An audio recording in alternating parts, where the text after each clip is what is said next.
ability. I want to ask you one more thing. The Minority Leader, Chuck Schumer, he told me Trump isn't taking the presidency seriously enough.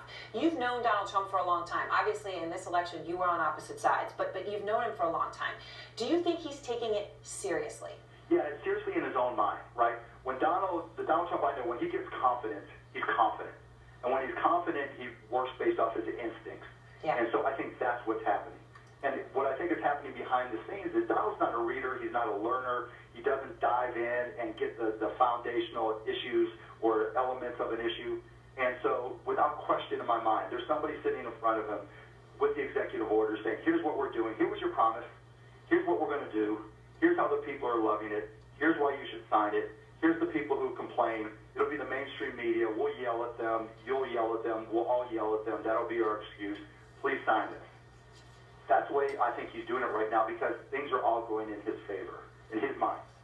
There may be protests, there may be, and there obviously are protests, huge protests everywhere. The biggest protests you've ever seen, right? But he's ignoring those because he's got a fall guy. The fall guy is the mainstream media. And he's got a backbone, and that backbone comes from the polls that he's seeing that support the ban. And you put those things together, and he thinks like he's unstoppable right now. Yeah. And so the point I think that people need to take from this is that rather than just trying, we have to learn, we have to understand what we learned from the election. The people that voted for him 11 days in are not all of a sudden going to change their mind.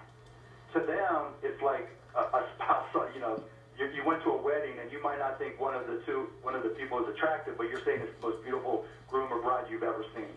To them, Donald Trump is the most beautiful president they've ever seen.